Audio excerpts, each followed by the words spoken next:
Hello, everybody. Welcome back to Nightmare Echoes. I'm your host, Eleazar. I'm joined again by Jesse. Jesse, how's it going? I'm not dead. Well, that's good. Yeah. Yeah, not undead either, which Well, is awesome. yeah, that's good too. Yeah.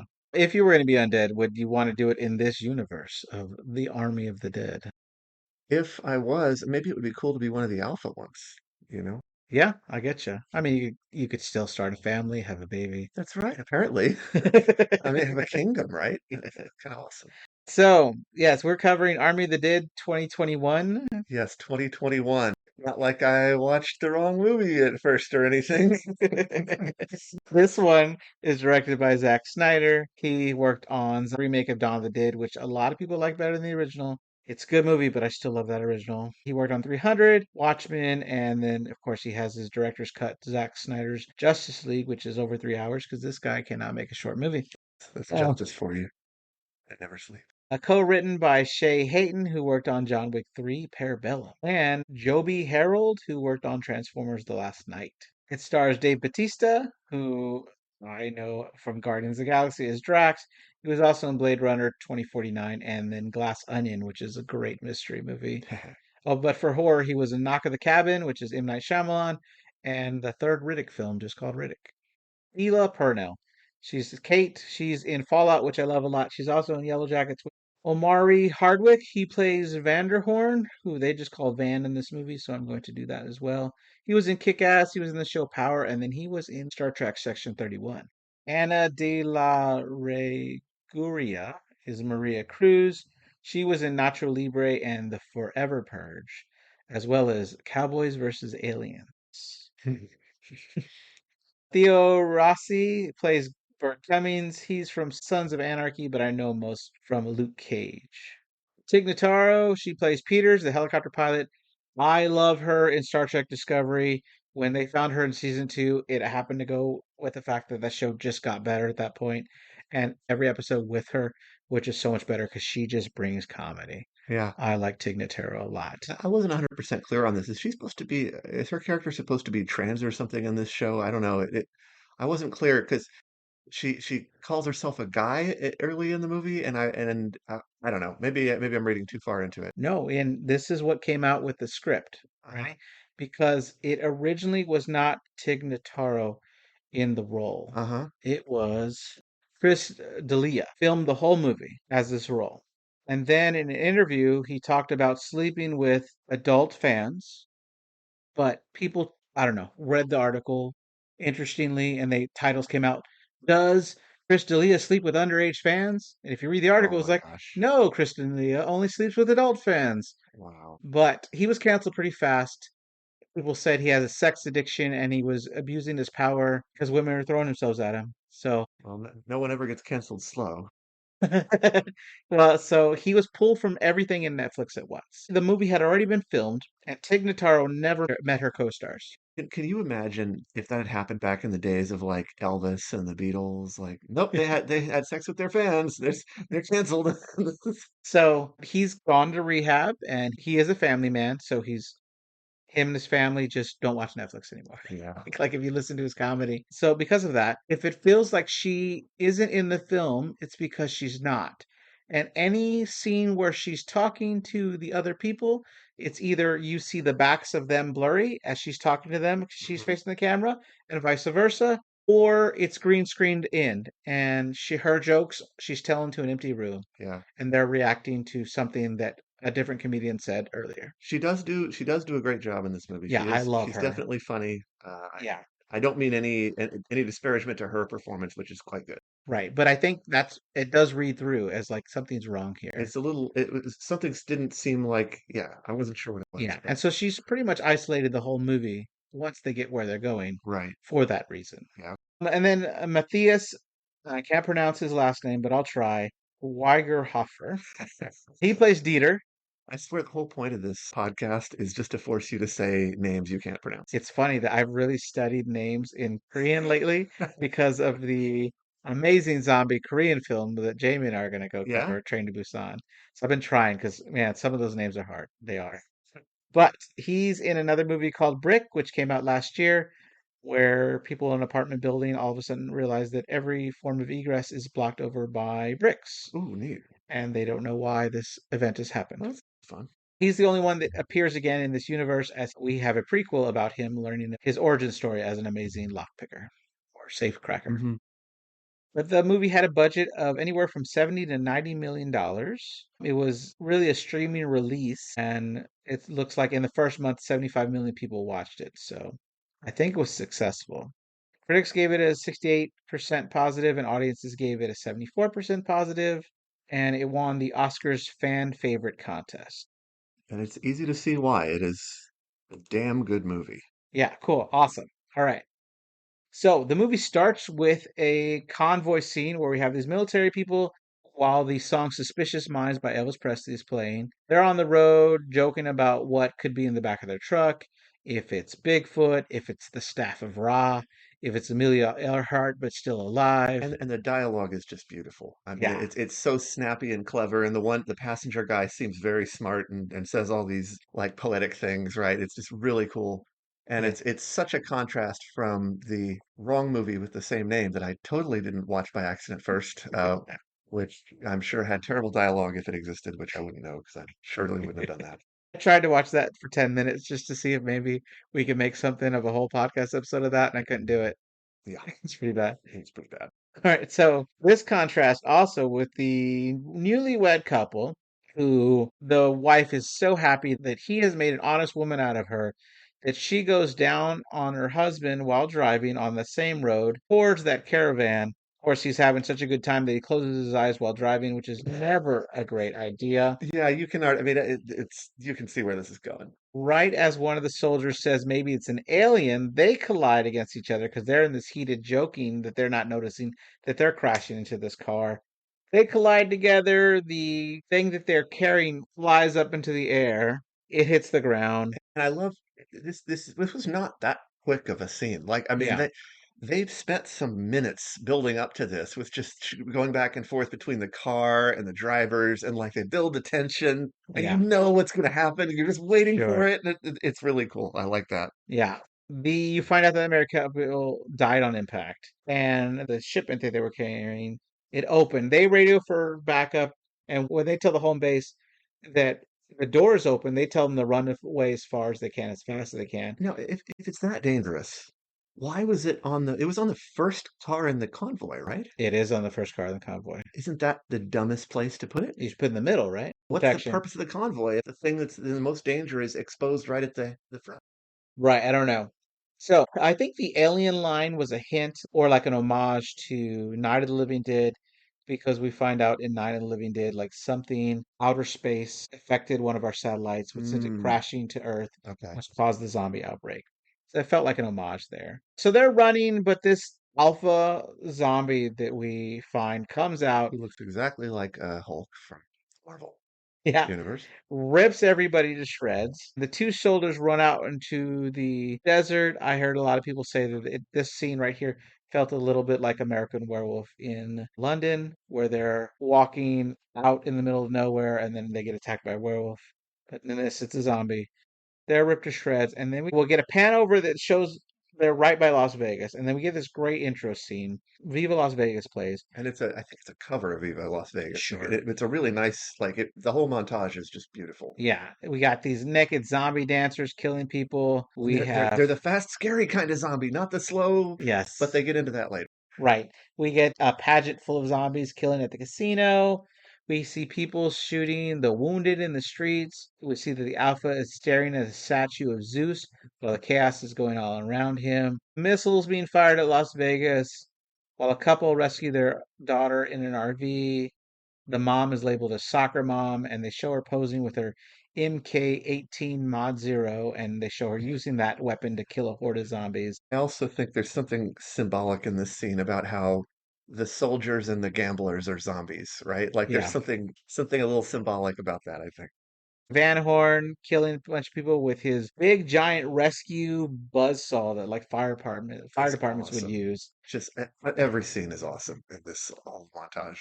Scott Ward leading people to safety and saving a woman from a grocery store with his two weapons. He's with Maria Cruz, who's also got a machine gun and a Glock before she jumps onto the top of a truck and she's got this massive mounted gun on the top of like their taco truck, Yeah. just firing away. And a funny note, her shirt says, "The future is female ejaculation." I didn't notice that.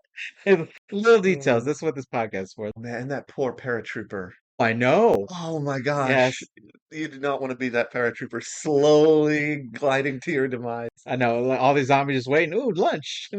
You're delivering lunch now. Just Yeah, dropping really. him in. He's got one little firearm, one little gun that he's just firing into the crowd as Yeah. he's dropped in. He cannot take them out Yep. fast enough. And then we show that this wall is being built with a lot of like storage containers and this three-tier high wall all around Vegas as people are trying to get out. And finally, our hero narrative reaches its peak, where our female hero, who's been trying to protect this girl through the entire montage, she finally reaches the exit And get smushed. and gets immediately smushed. Yeah. It reminded me of the very first season of Eon Flux from back in the 90s when they would build up all these heroes and then they would just get killed Right. unceremoniously. It's so great. Or the episode of Voyager where they find out that they're clones and they're trying to make Yes. it back and they fizzle out of existence 1 second before the real Voyager shows up. Yeah, it's like it's so brutal. Oh, yeah. So we time jump to Scott, who's now making burgers at a restaurant called the Lucky Boy. And we see on the news that the whole outbreak is political and they're using it to house people in prisons that they don't like under the guise that they might be zombies and they need to keep an eye on them. We see that this guy in a suit comes in named Bly Tanaka who offers Scott a big payday. He said that there's a casino out there, that it's his casino, that he has $200 million that the insurance has already reimbursed him for. And so it's free money if he can get it out in the next 96 hours. Bly is an interesting name for a Japanese guy, by the way. Yeah. Just saying. So he tells him if he can get it out, 50 million of it is his and he could split it amongst whoever he wants. We also see that Bly has a security guard here that we'll know as Martin, and we'll learn a little bit about it later. And this is really interesting to me. I mean, I had to stop and just think about this proposal. Like, would you take the deal? If I thought I could get out safely and whatever my job was, and I was guaranteed to get out safely, I think I don't I think you thought could. about this a lot. You could never be guaranteed. How could you ever be guaranteed? If they made me believe I was, Yeah, well, I think my price would have been a measly 1 million. I, I I mean, to me, the entire point of the price tag is the risk of death Yeah, I got it. and zombification. I got it. But I put a lot of thought into how little it would take. I think Mm-mm. $1 million would get me in there. But yeah, I also point out in this scene, I noticed immediately that the blueprint said Twilight of the Gods in German, the blueprint, and I was like, what? What could they be doing that has something to do with Twilight of the Gods? And of course, we later find out that's the name of the greatest safe ever built, or whatever the hell it is. yeah, Speaking of which, why do they need a safe cruncher? yeah. I thought about this too. The safe belongs to Tanaka. Shouldn't he have the combo? Yeah, I don't understand it. It's That kind of never weird. made sense. It's very strange. And why couldn't you tell him how to disable the non-lethal traps? I'm doing air Exactly. quotes. You can't see that. Right. Just one final note on what we just mentioned. The fact that they're going to nuke the place on the 4th of July Yeah. is so awesome. Yeah. It's so awesome. This movie just it gets almost every it's just great. So we cut to Kate, who is a volunteer at these camps outside the Vegas walls. She is friends with a mom that is stuck there named Gita, and she's struggling to take care of her kids. Gita wants to go talk to this character that they call the Coyote. Her real name is Lily, but she says that Coyote's fine in the movie, so I'm going to call her Coyote the whole movie. Yeah, it's a cooler name anyway. Yeah. Gita thinks that Coyote could get her and her friends in there. They can break into some slot machines, make enough money to get their families free, and come back out, and no one will have been the wiser. Kay thinks it's too risky, and she doesn't want her to abandon her kids alone. Yeah. While they're getting in this heated discussion, Bert Cummings comes over, who's a security guard and a resident asshole. It's pretty much implied that he pushes himself onto women that are stuck there because if they don't do what he says, he can say that their temperature's too high and that they're a zombie. This has to have been very much inspired by the COVID lockdown, right? I mean, this movie was Yeah, from the COVID lockdown. sure. You've got people locked down because of a contagion and they're going around with heat guns checking people's temperatures just like they were Mhm. literally doing at the time. And Yeah. I felt that parallel was very poignant. Yeah, this also happened in the Crazies remake that came out maybe 6 or 7 years beforehand. They were doing that to people too, Mm. taking their temperatures while they were quarantining people. So I think it's a common thing, but you're right. The timing of this is too on the nose to not be Right. a reference to that. We cut to a memory of Scott where he's remembering where he had to kill his wife who was trying to break into their daughter's room, and his daughter is Kate, and she has to see as he has to kill her mother. Yeah. So there's some trauma there. We see that Maria Cruz is a mechanic and she's helping a woman who's down her luck by lending her a car while she repairs her car because she can't lose her job. Scott walks in and tells her that they're getting $50 million and that if her, Van, and him all cut $15 million each, they can recruit more members of the team without telling them how much their cut is. Yeah. So this Which, proceeds yes. in a funny amount of scenes where they keep getting someone new on the team and keep offering them less and less money Yeah, for yeah, them yeah. to go in with them, which I think is But hilarious. I also really like the line like, what, what if we die? And he's like, yeah, we'll probably die. And I'm just like, again, it's like you've seen some horror movies Yeah. because I mean, I believe everyone or almost everyone is going to die, just from the outset because it's a zombie movie. Right. So they find Van working at an elder home. They tell him the plan, and then we watch him go digging up his big giant saw. I don't know why you would bury a saw, but okay. Yeah, me either. Then we cut to them recruiting Tig Notaro's character, Maureen Peters. She's a helicopter pilot. They tell her that she can make $2 million for one day's work, and she's like, I'm in. Why would I want to know the risks? Like, She got line. you don't want to know anything? He's like, nope, I assume it has to do something to do with a helicopter. That's such an interesting philosophical outlook and approach to life. Yes. You're never going to have a bad time if you genuinely don't care or don't know what's about to happen, right? Like if Yeah. you just have no anxiety.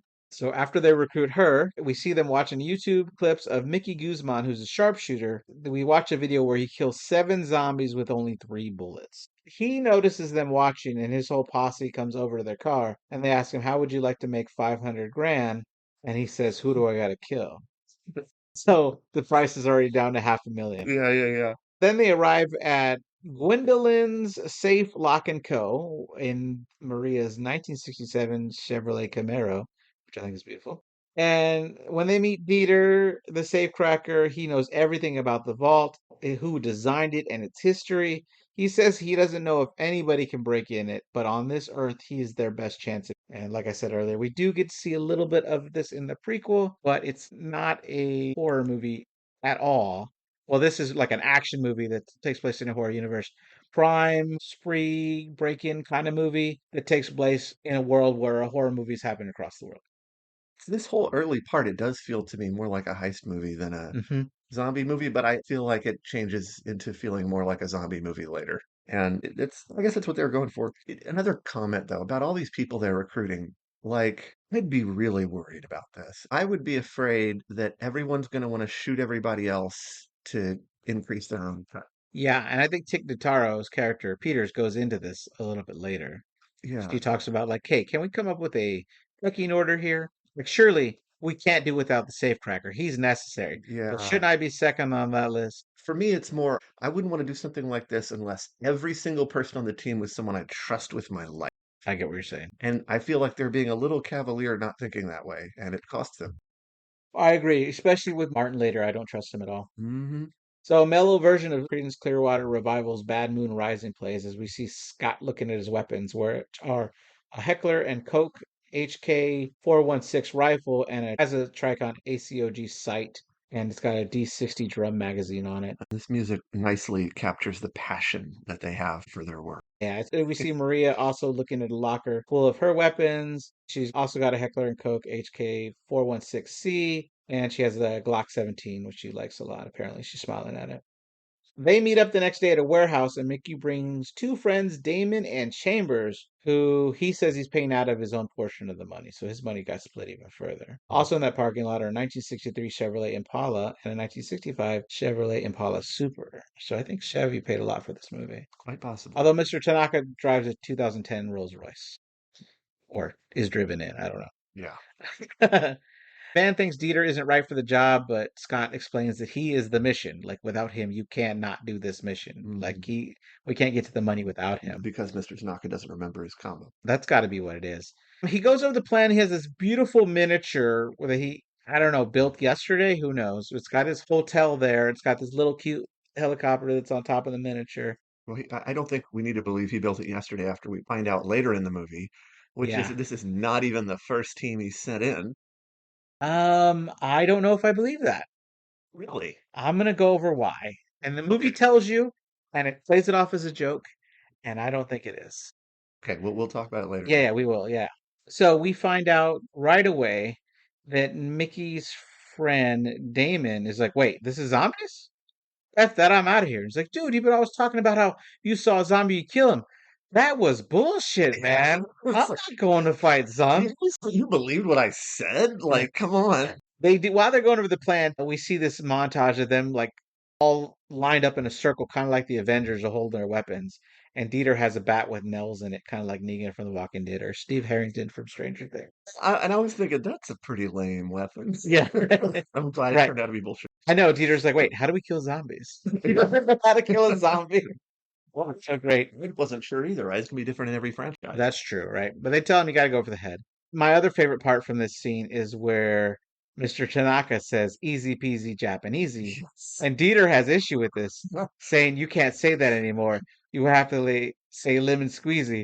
He can't get out the obvious, but I'm Japanese, so Peters has to say, but he's Japanese. So he says, whatever, lemon squeezy.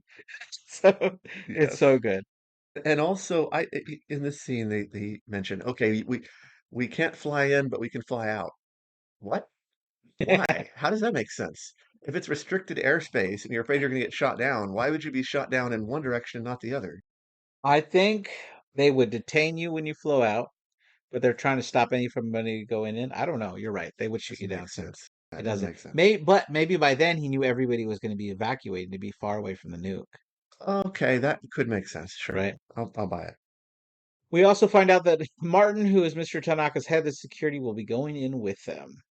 We cut to Kate, who's smiling, watching children playing soccer. She's going home to volunteer for the night when that's where Scott shows up and tells him that if she were to do him one favor, he would pay her $15 million, which is his entire share. Because he doesn't care about the Yeah, money, he just cares about reconnecting with his daughter. right. She says she doesn't want anything from him at first, but he convinces her, like, look, you can help the people that you want to help. You can get them out of here with that kind of money, and you can go back to school and do something with your life. Then we cut to Gita with a small group going with Coyote into Vegas. Then the next day, Van and Dieter are there waiting as they're going to go in. Peters is sitting right next to her Porsche 356 Speedster. If she, like that beautiful car, does she need this money? Like she just likes adventure? I don't know. Maybe. But when Kate shows up, Maria's not happy about it because she's afraid that Scott's mind is in the right place. But he says that it's just 'cause his daughter can get them into the city. They pass a lot of buses that are leaving because everybody's evacuating. Because they're And smarter than them. Martin wants to introduce himself to Chambers, but she wants nothing to do with him. Man, she's a little too vocal about how much she doesn't trust Martin. Like, I don't trust Martin either. But she's like, don't talk to me. I don't like Yeah, you. I don't trust you. And I'm like, dude, this guy might need to save your life at some point in this mission. right. Don't Yep. make enemies here. I know he's an asshole, but pretend to like him. I agree. I mean, there's so many things here that seem like questionable judgment. After they go in, Kate introduces the group to the coyote. As she walks away, she realizes that Gita is missing. So she comes back and punches Coyote. They have to pull her off of her, and then she demands that she's going with the group. And this is the point where I realize, oh, she's a complete dumbass. There's no way that she would last 15 seconds in there except for the fact that she clearly has plot armor. I could tell Yes. that the writers want to keep her alive, and I'm like, dang it, Yeah. she is stupid and she's gonna be annoying. But she's pretty. I trust you. Right. She's in Fallout. People love her eyes for some reason. They're in love with her eyes. Anyway, Scott tries to tell her no, but she finally calls him dad, which warms his heart and lets her say, okay, fine, she's coming with us, Oh which pisses God. Maria off. And me. And Coyote then sees Bert, the asshole, and she says they need one more. Everybody tells her they have enough, but she offers Bert 20 grand to join them. And he's like, yeah, I'll make 20 grand. So the Yeah. cheapest entry into that city is 20 grand. Right. And they go in there, and I'm, after that whole montage, it looks like they're mostly armed with little pistols. And some like AKs A couple of them have and those. grenade launchers. Yeah, but a lot of them just have pistols, is what I'm saying. Okay, sure. Right? Like, and I'm just like, well, I don't know. I Yeah. guess weight's a factor.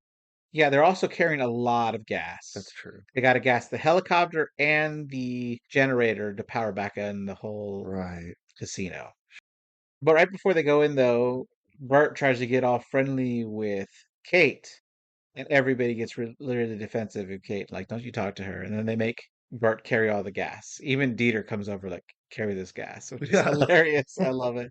And when they get across and they're ready to like fire at all these zombies, they see all these dried out husks of zombies that don't move. Coyote explains to them that when it rains, they all get up again. Which is crazy. I thought surely that was something we were going to see in this Right? We movie. would see the rain. Yeah. They faked me out. And Dieter, who is the best character, obviously, makes some comment like, "Did anyone check the weather report?" And I'm thinking something like, "Yeah, hello.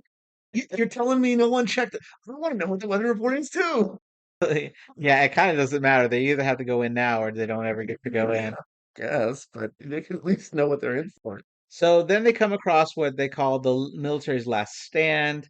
And this is where a zombie tiger named Valentine comes over. which is really awesome concept. Oh, yeah, yeah. After it leaves, we find out why Coyote brought Bert. She flirts with him a little bit, asking if she could touch his gun. He hands it over and she shoots him in the leg with it, then ties him up with his own zip tie cuffs and trades him for free passage to the Alpha zombies. She explains the difference between the Shamblers and the Alphas can think and they're strong and they're very smart. And this is a very interesting twist to me. I don't think I've ever seen zombies like that are smart and intelligent. Yeah, I mean, in the further you go in the Romero series, they start using tools. They start Mm. getting to speak basic sentences. To me, that starts to go against the whole idea of a zombie, right? Like, Yeah, at some point, they're not zombies then. They're just really angry people. I guess they're more like Reavers, right? At that point, yeah, maybe. from Right, uh, from Firefly. right. But yeah, it's definitely interesting. But she tells the others that even though he's like, she's lying, she tells him that he's a rapist, that he uses his position to get his way with women.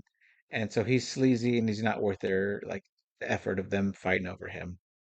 So then out of hiding comes the zombie queen, and she toys with Bert a little bit, who's begging for mercy. I love the fact that she's one of the dancers, so she has a crown. Yeah. It's so great. It's so perfect. When she backs away, it looks like they have an agreement to the deal. But she tells them that we shouldn't flaunt this by walking down the streets. We should go through the building. I Which, want to say a little bit more about this alpha yeah, thing of course. because I'm having a hard. At this point, I'm trying to understand it, and they say for themselves that they don't even fully understand it yet, right? But I was wondering, are they going to explain more? Like, what is the deal with the alphas? If an alpha bites you, you become an alpha, then If the main alpha bites you, you become an alpha. If any other alpha bites you, you're just a regular well, PL. then how do you become a main alpha, right? That just No, no, only the one main alpha has made all the other alphas. right.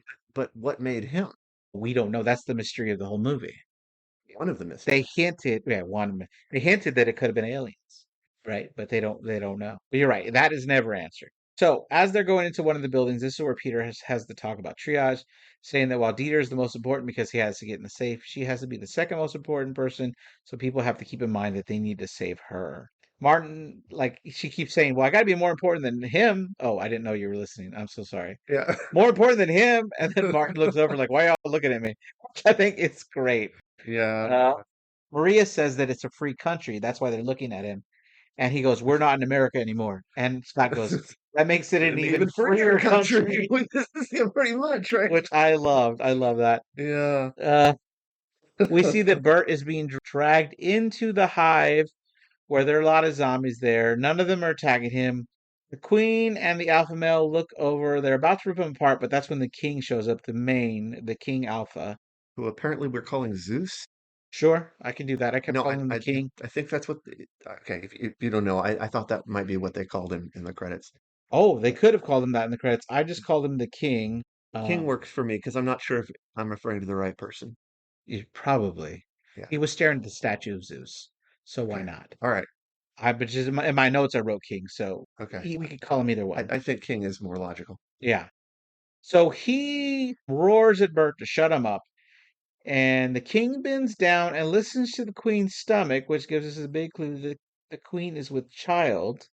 This is not the first time that Zack Snyder has explored this idea in a zombie movie, Really? as in the 2004 Dawn of the Dead remake, which is pretty good. There is a woman that is already pregnant that's bitten, and she turns into a zombie, Okay. but still gives birth to her child, who is born a zombie baby. This to me seems like it's a different scenario. It is a different Like scenario, I feel like this is a child conceived by two alpha zombies. right? And that is what this is. And when I saw that, this is very much mind blown. Like I'm wondering what, wow, like what would this kid be Yeah, even? would it grow? Yeah, like it's a very interesting. There's a lot of very interesting questions in this movie that I was excited to find out the answers to and didn't. Right. Well, he filmed this to be a universe, and this was going to start. And And somehow it all suddenly got canceled with no explanation. he went to it. Did another series for Netflix, Yeah, Rebel Moon, right. and it didn't do the numbers they were hoping. So as a result, they canceled So they this. just overreacted. I think so. The Netflix overreacts all the time. That's true. All right. So as the group's walking inside, they see that many people have hung themselves.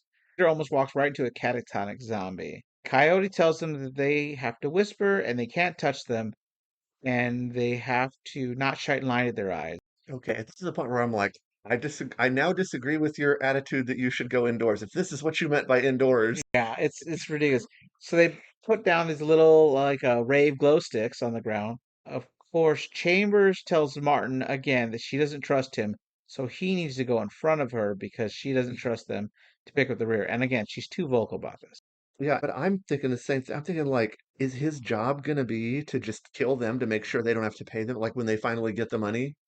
Right. Like, I mean, why would you go along with this? Like, it's a terrible deal. As soon as someone was added to this group that was not a very close friend of mine, Yeah. right? I'm out, and they tried to talk to me. I'm like, nope, bye.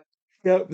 Like, there's no way. Right. Okay. So on their trip through, they're crawling through. They're like really kind of sneak past all these zombies and not touch them, wake up. They're following these glow sticks. Martin gets the idea to throw a glow stick the wrong direction. So when Chambers comes around the corner, she looks lost for a second, sees a glow stick, and she crawls through towards the dead end. And when she gets up, she wakes up a bunch of zombies because like pots and pans start falling over. I have a problem with this.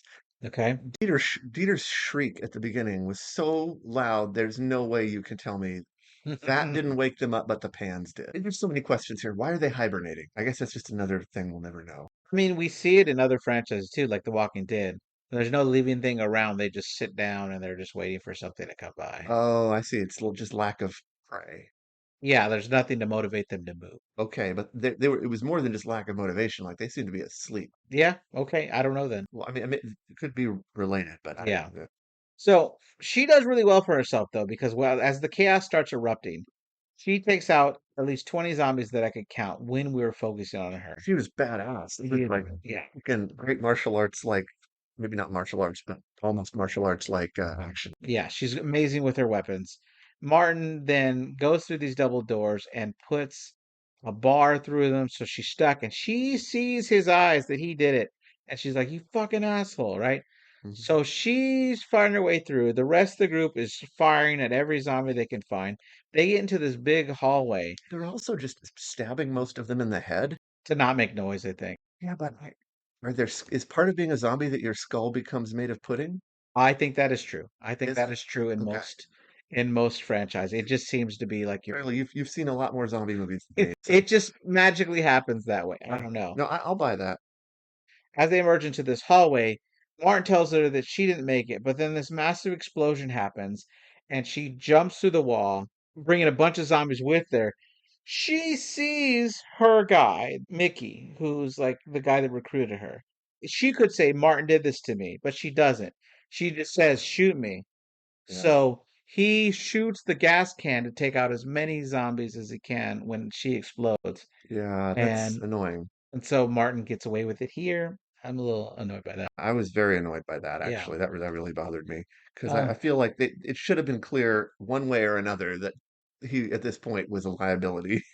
so as they're walking over to the Bly, Kate pulls Coyote aside and asks if it's even possible that Gita could be alive. And she says she once thought someone was dead, only to find that the person emerged 3 days later. He said that they took him over to the Olympus and he was in a room with a few other people where they would come and get them one at a time, and he was able to escape on his own and made it back outside. She implies that Coyote leaves people to die all the time, and she says, "No, that's not what I'm about. I'm trying to help these people." I hate Kate. I know I've already said it, but it You just have, almost every interaction. I really dislike her very much. yeah, I get what you're saying. And I know it's the reason that for the scene is because they're trying to develop Coyote, right? Trying to show that she has a heart and everything. Yeah, they're also trying to show us the motivation why Kate would eventually run off on her own trying to save Gita, even Oh, though I it guess that's true, but endangers the rest of the team. we already knew she was going to do that, I think, from the beginning. Sure, I hope that she wouldn't. Maybe. Well, I mean, that's the whole reason she said she was going with him. Yeah, you're right. Okay. So they get inside the casino. They lay blueprints out on this table, talk about it where everybody's going to go. Scott tells Peters to go on the roof to start fueling the helicopter, tells Marie to go with her. Martin wants himself and Coyote to go check the rip perimeter outside. And Scott says Kate will stay with him as they go check the generator, and Van, Dieter, and Mickey will go down to the vault. On the roof, Peters says, "What a hunk of junk!" which I think is a great Star Wars reference. Yes. And Maria leaves her to it. And she says that Tanaka must have spent all his money on that miniature. Outside, we see that Martin is continuing to make friends by accusing Coyote of shooting Gita in the leg to get away. She tells him that if he screws her, she'll put two between his eyes. And he asks why two, and then she says the second one is just for fun. Such good lines in this movie.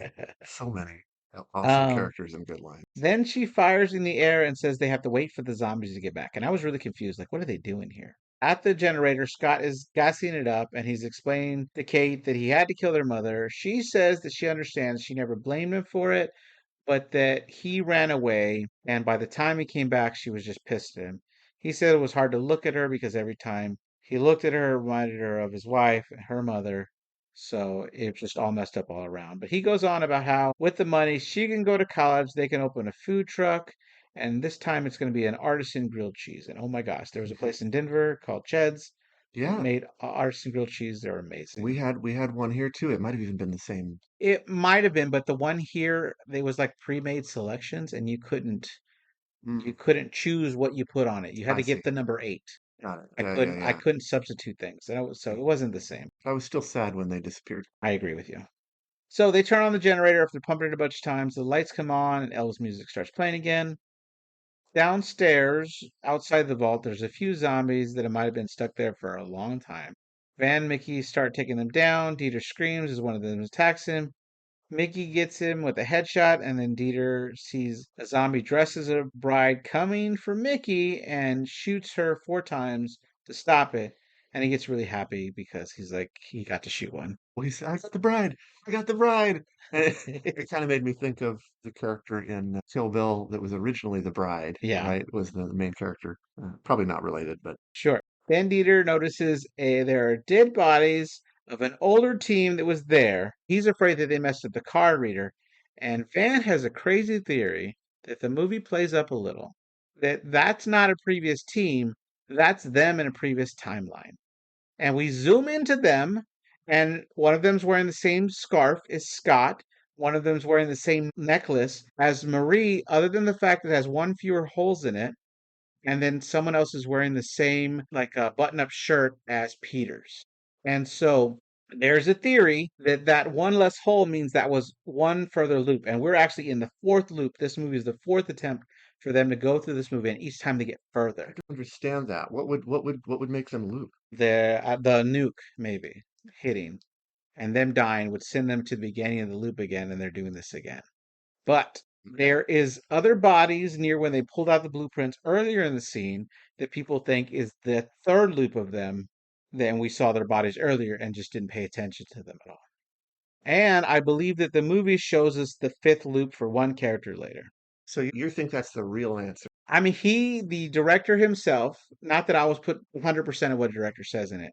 I like to imagine that this is an interesting interpretation because it does focuses on the how the costumes are almost exactly identical to what the characters are wearing. That one more loop on the necklace theory is interesting. Like every time it gains another loop, I think it could be fun. It might not just. It seems bonkers and ridiculous, It does. but I that thought, seems to fit in Zack Snyder's. okay. See, I just thought it was a throwaway line to show that this guy is creative, weird, personality with his explanations. Right. And it was kind of, it also felt like, I know this sounds strange, but it kind of felt like a bonding moment for Dieter and him. But I mean, maybe it is somehow, although that's weird. I would still say it might not be the weirdest thing that we find in this film. Um, I, I, I don't think that the interpretation that he did send another team beforehand is that far-fetched. No, I'm not saying it is. I'm just saying that that's what on the surface level, looks like it is. Like it looks like the truth. Yeah, But there is a world that this might be the possibility, and maybe. these characters are stuck in a time loop, or it really is just Van stuck in the time loop himself. Well, well, wow. Because it reminds me of another zombie movie called The Dead Don't Die, where the character just has too much knowledge for no reason at all. When Bill Murray's character turns to him and says, "What do you think it is?" He goes, "Clearly, it's zombies." It's like zombies. But any person in a regular world that's never experienced zombies wouldn't jump instantly to his zombies. And then later on in that film, he's like, "How do you know so much?" He goes, "Well, I read the script." I'm like, so if in that, and I know that's a different film, but if Van knows this much Uh, and believes wholeheartedly in this theory, maybe it's because he is the only one that knows he's that in a time keeps his loop. memory. Yeah, interesting. And it's bonkers and wild, I know. It But is so much of this movie is true. that is one more thing. But Zack Snyder himself says there's enough evidence in the film to say that this could be true. So he's trying to keep it open where you can believe what you want to believe. Yes, exactly. But I personally, what I went with in my head the whole time was Tanaka has been sending teams in. Hmm. They have failed before, and that just further amps up the pressure on you're probably going to fail too because all these other teams fail, right? Yeah, I'm curious, how many times has he killed his head of security then? Or is this the first time he said his head of security with them? Uh, I mean, there's no reason for me to believe that doesn't just hire a new head of security every time the Right. Iron dies. That is highly possible too. The other thing is like, I mean, I realize we're about to find out that the real reason that Tanaka set them in there isn't even the money. It's Right. the zombie head. It's possible that he has done the same thing and that, again, since they all died, they couldn't bring him the zombie head either. Yeah, yeah, So he no. just keeps doing the same plan. I'm not saying that you're wrong. I'm Yeah. saying that you can interpret it either way, and I think this one's fun. Well, yeah, I'm not saying I'm right. I'm just saying this is what I was thinking when I was watching Sure. it. Outside, Alphas come and Martin are carried. They're waiting. Martin has what looks like is attached to a grenade launcher, but when he shoots it out, it shoots out ropes around, ties around the queen's zombie. Yeah, yeah. He goes up with this like wire cutter and rips her head off, which is still undead, and bags it up. To me, wire cutter is something that cuts wires. Okay, I, a wire that cuts. yes, I agree. It's a cutting wire. Okay, thank you. All Maybe right. that'll work. It probably has a name. We do see that the king goes over to the room with Gita and her two friends, so they are still alive. Surprisingly. Yeah. But we do find out that Coyote made a deal with Martin and that he promised to like save her friends and pay them to go to freedom I don't if she understand helped him that with his head. because she is smart enough to know that's going to unleash hell on all of them. I mean, she was the Oh, one who yeah. pointed out in the beginning that they had to make a sacrifice. Yes. And she's agreeing with him to do this thing that is certainly going to doom them all. Right. And she is the most likely person on the team to know that. It bugs me a little. Yeah, so we see down in the vault that they're looking at these non-lethal traps and they want to get someone to trigger it. So Van goes up the elevator, comes back down with a zombie tied to a dolly, which we didn't see happen, but it's kind of funny. It is funny. He releases it, but the zombie doesn't want to go down the hall, wants to go for Dieter. So Dieter lets out another high-pitched scream, and Mickey kills the zombie, That strategy's worked for him, I gotta say. and Van goes up to get another one. This time he warms up a zombie hand in a microwave And lets the new zombie smell it, throws it down the hallway, so the zombie goes after it. They don't eat each other, right? Right? Yeah, you don't think, but it's warm, so maybe it thinks it's flesh. That makes sense. If they're warm, they don't know the difference between a warm zombie and a Uh, alive human. Right. Yeah, okay.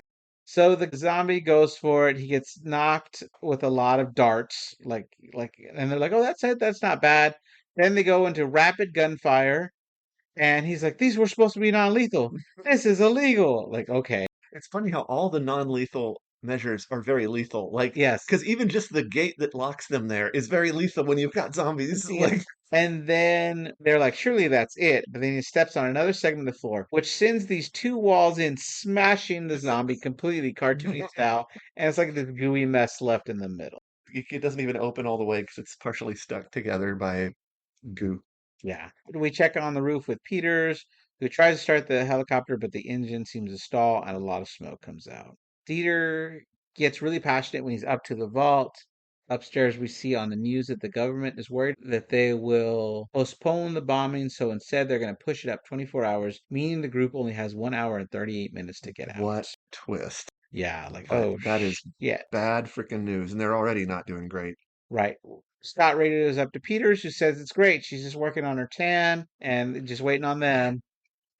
Why is she lying? I don't know. Why is she lying? It's a life or death situation. Wouldn't you want everybody to know the situation? Well, maybe that means that she'll get killed and they'll abandon her. She's afraid of that. I don't know. And then, I mean, speaking of the lying, like, why is Tanaka and his goon, why are they lying to everyone about the objective? What's the point? Why Yeah. not just tell them we want to get a zombie head? We're offering you this many $1 million to get a zombie head. Yeah, because in that route, you're right. I would go in if like said, okay, I want my share of the money. I want you to give it to my wife now, Uh-huh. and I will go in. Like so if I die, at Yeah, least now my wife has the money and my kids will have a good I, life. I don't see a reason to lie. I really Yeah. don't. Unless it's just maybe he's afraid that they'll morally rebel against bringing back a zombie head because they don't want it to spread. I don't know. It feels like a reach. All right. So the group goes downstairs and they yell at Dieter how close he is. Van tries to stop them, but it's too late. Then Dieter comes saying that he's messed up and he can only mess up one more time before it locks him out forever. And now he has to start over. Maria asks how long it would take, and he resets his watch saying 30 minutes. But that's 30 minutes of absolute quiet. He looks at Van and he's like, please keep them quiet. So Scott, Maria, and Van whisper about the time and says that gives them 1 hour to get to the helicopter and out of there. And Van says that he believes Dieter could do it. We watch the king who's riding a horse to find his queen's decapitated It's body. not a horse, right? He's riding a tiger, isn't he? No, he's riding the horse next to the tiger. Oh, okay. Must not have seen that. Clearly. He flips her over, listens to the belly, and screams, which makes us think that the baby is no longer alive or undead. Lost not only his queen, but also his prince. Scott and Kate are securing a way to the chopper, which involves pulling something to hold the gate from shutting so that they aren't locked in. There's like a gate above a ladder. Scott asks if maybe the food could be a tofu truck because everybody eats tofu now. Back at the group, and they're counting this money on the cart they have found, and Scott's excited to be holding more money than he's ever held. He says once that vault is open, this amount will be so small, it'll be like a rounding error. And Maria says, if you don't want to hold it, I'll hold on to it. He's like, no, I got it. Don't worry. So we see the king riding back with his queen, and we cut to Dieter having solved the combination. He tells the group he's done it. He gets Van to help him open it. While everybody's distracted, we see that Coyote feels the weight of the money counter and looks over the bag with the queen's head in it. Oh, I didn't realize what was going on in that scene the first time through. Right, yeah, sure. Yeah, Yeah. yeah. I watched it like 5 times now. Maybe I love this movie. It's a great movie. Van spins the wheel. Dieter opens the door. Inside the money, Dieter finally gets his fist bump of the van. He's been trying to get the whole movie. Yeah. The whole team is happy. Scott reminds them they only have 20 minutes to get up to the chopper to be safe. We see the king back at the Olympics and in the pool. He rips out the baby, which is all blue. And he screams, and the whole group. It's got a blue shine that goes away, like some kind of glow. I didn't know what this glow was, but the glow goes away. I thought it was like the unlife or something. I don't know. It also made me wonder though if the baby was special in some way. I mean, beyond the obvious. All right, so back at the group with Scott, he could tell Maria's upset, but he doesn't know why. She tells him that she agreed to this not for the money, but because she thought him and her had a real chance, and she did this for him because he walked away from them just when they were getting interesting, and she wants him back. That's when he realizes Kate isn't there, and none of the group have seen her, so she realizes that Kate has gone after Gita. We see that Kate's hiding in a car as all the alpha zombies are running towards the Bly to attack them. And the king is sitting there on his horse next to Valentine. Downstairs, Scott knows where she went and calls for the elevator to go after her. And Maria thinks it's crazy but wants to go with him. He says no, but she says she's not going to let him go alone. That's when the elevator doors open, carrying six zombies. One grabs Maria's head and twists it around, snapping her spine out of her shoulder, killing her before Scott can even act. Right after this whole reconciliation, is Yes. everything's gonna go to shit. So in a rage, Scott kills six before the rest of the group is even able to help, picking up one and slamming its head against the door frame on top. A group climb up and Martin is in the lead while Dieter and Van go back for more money. On the top of the elevator caves in, endless alphas start running in, and both Dieter and Van return fire. Climbing the ladder, which was the one that Kate had secured earlier, Martin goes through and locks it behind them, yelling down to Coyote that I fooled you twice. He says it wasn't even about the money. This what's in this bag is worth 10 times that. He's gonna go kill the pilot now. But she fixed the chopper and he can fly it out himself. The king arrives down the elevator. Both Dieter and Van fire, but his metal mask that he wears protects him from headshots.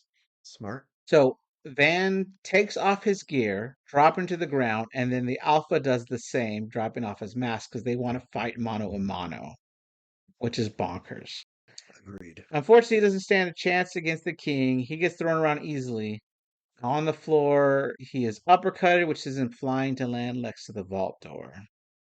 Back with the others, the next what the fuck moment happens when Mickey is killing zombies and one with a blue eye comes around the corner. He shoots it when we see a metal endoskeleton as he's getting hit in the face. What?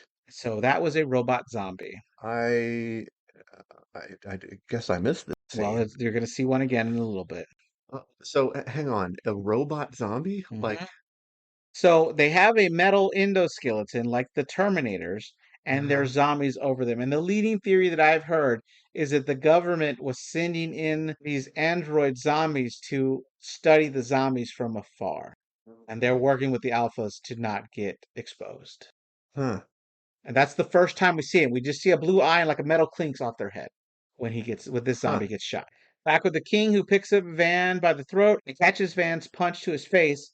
He moves to bite him in the arm, but Dieter comes in with an empty gun and pistol whips the king in the I face. knew this was gonna happen. I was that whole fight in there, I was waiting for Dieter to save the day, especially since they're friends now. Yeah, so then in a shocking heroic moment, Dieter musters up the strength to throw Van into the vault and pulls the door closed.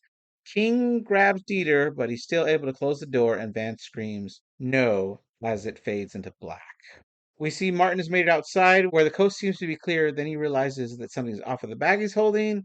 We see Mickey throw a grenade down the hallway, killing a lot of zombies while Coyote is using that big old saw to cut through the wall to get them a new pathway out. Martin opens the bag to see the money counter, and that's when Valentine jumps on a car next to him. Valentine seems to play with him like a chew toy, and even though he gets one shot off, it's in the wrong direction. The kitty. He plays with him for a long time and we see blood flying out of his body and pulses. Then Valentine is done and bites his head off. I wanted to give the good kitty head pets there. Yeah. So the group has made it through the wall. This consists of Coyote, Mickey, and Scott. Now on the main casino floor, they want to run to the elevator past all the zombies. It's not long before an alpha screams, and they have to shoot several of them on their way. Scott runs out of bullets. He flips a table, sending a few of them flying backwards. Scott reloads and then keeps killing them as like more and more come up. Then they seem to split up. One leaps on Mickey, sending his money flying out of his bag everywhere. He fires, and this is where we see another blue eye, and the skin is ripped off his face. So we see endoskeleton big time here. And Hmm. you could pause it to see that that is a metal head I, under that I skin. guess I'm just blind. No, you got to pause it. If you it's filmed in a like if you blink you miss it. I see. Did I really see that? I'm not sure. All right. Let you talk about it later, but I definitely paused it and rewatch it because I got to see this. What's weird to me is like there's so much depth and richness to this. I mean, I guess it's not Yes. weird. I guess he was really thinking about building a whole universe, Yeah, but with a lot of stuff to do. Right. yeah, So then Mickey is taken down and bitten, and he kills the two responsible. Scott is taken down as he leaps over tables, but then he gets up and fires, reuniting with Coyote. Scott looks down at Mickey, who knows he's bitten, and Mickey pulls out two pins from a grenade with on like this two belts full of grenades. Scott and Coyote run for the elevator, barely making it inside as the alphas are all exploding that are jumping on top of Mickey. quite an explosion. In the elevator, a cover of I can't sing. Yeah, it was Okay. funny choice. Do There's you a lot really of want to funny hurt me, music, please? Yeah. a lot of funny music choices. We see the king is watching some of the alphas suffer in flames, left by a big explosion, and we cut to Kate, who has gone to his lair for Gita. Unfortunately, an alpha version of Bert is there hunting for them. On the roof, Peter almost has the chopper going, and something blows out. And Scott and Coyote make it. She tells him to give him 30 seconds, but he's like, damn it! Like, why'd you lie to me?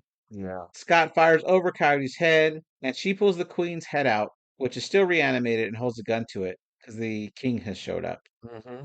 When Scott asks what's going on, she explains that Martin promised her to get everyone out of the camp. She didn't say anything, but she knows he's a liar.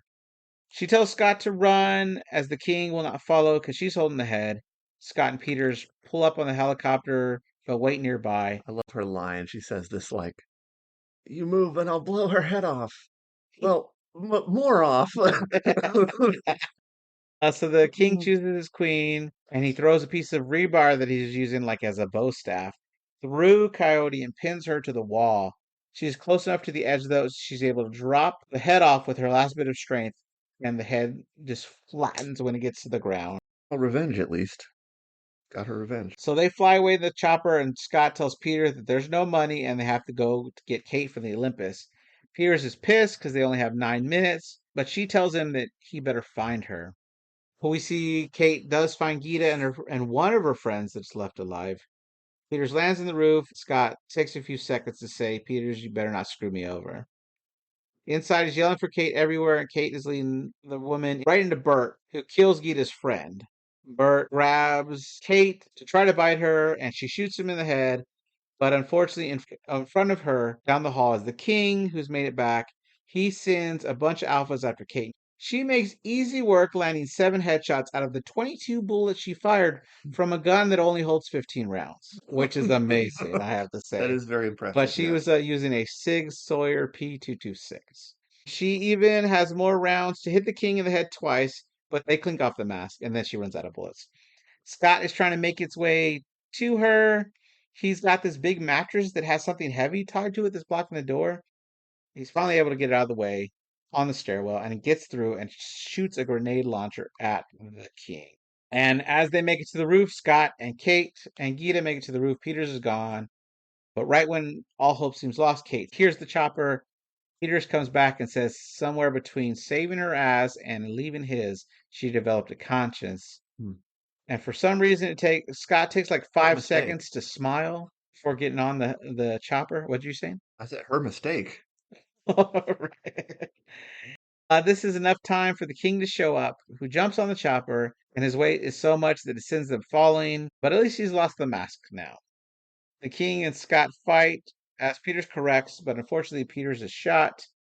She's not dead though, and she gets them out of Vegas. The gun slides on the floor and somehow not outside the chopper. Right as Peters clears enough her own blood off the windshield to see that the big bomb is coming for Vegas. Kate hits the king over the head with a fire extinguisher, and Scott jumps for the gun. The king bites Scott in the arm right as the bomb touches down, making the screen glow white, and they all shield their eyes. Scott sends a bullet into the king's head, and Peters flies as fast as she can, but the blast wave catches them. The chopper hits the ground, and we cut to Mr. Tanaka watching the explosion on the news, holding his phone as if he was waiting for a phone call from Mark. And then he takes a drink because he's like, dang it, I lost my zombie head. Yeah. Kate is lying in the wreckage and gets up to see Peters is dead. She finds Scott, who is in a lot of pain. She tries to tell him that it's going to be okay, but he knows it isn't. She starts to cry, and he holds her hand and tells her that he's been thinking a lot about this, and it's got to be lobster rolls. Makes her laugh a little. There was so much build up. Yeah. There's something I have to tell you. I've been thinking so much about this, and it's like, oh man.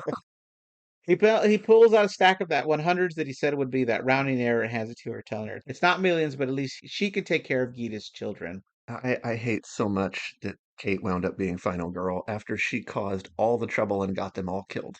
She is 100% the problem. Without her, it would have been a success. I know Martin screwed them over a little bit. I think two of them maybe died because of Kate. You can argue why they, I mean, sure, they went back to get the money more than anything else, but still, at the very least, Tig Notaro and Maria yeah, died, and and of Scott. course Scott, right. So three. Okay. And I mean that's just those deaths were all completely pointless. And I just really hate Kate. And I was so mad that she survived. I would have been happier if everyone died than everyone but her. I got you. Well, he says he was a coward for running away for her a long time ago. She says he's the bravest man she's ever known. She loves him. We do get to hear that he hears this before he turns and she has to shoot him. As she cries, a much bigger chopper flies over, and I was like, she better hide that money fast. While an acoustic version of Zombie plays by the Cranberries. Which is a funny choice also. Yeah, I always thought that should play at the Walking Dead. Yeah. All right, we cut to nighttime while it's still burning in the city, and Van pops out of the ground with three giant bags of money. We watch as he Like cries out for anybody. Go ahead. this is crazy to me. Like apparently safes are so good they can survive a direct nuclear blast. Well, I'll get into what happened. What my theory. That's Okay, what we've all been right. talking about, right? All right. So we watch as he cries out for everyone. He walks out of the place that looks abandoned, but luckily he finds, as he's been walking forever, he finds a 1986 Chevrolet Camaro with keys still inside of it. He drives into Utah, where he goes to an airport. At first, they tell him that the plane is privately owned and they can't rent it to him. Before he drops out three fat stacks of cash, and they're like, "We'll see what we can do." Yeah. We got to him dining really nice on the plane, and he's like flirting with the attendants, like, "How do y'all cook that back there? That's amazing." He convinces them to have a drink with them, even though they shouldn't. And then he kind of stumbles. He says that he's just lightheaded from no rest, and he goes to the back to see that he's been bitten, Which even though kind of figured that would be the case. we never saw him get bit in that fight. Right, I figured it was just supposed to be something that happened and we didn't see it. Just like he didn't notice it himself. Sure. That's when the captain says they're about to land in Mexico City. Suspicious Minds by Elvis plays, and we know that Mexico City is about to have a zombie outbreak unless he were to unalive himself right here. Yeah, and they don't show us whether he does.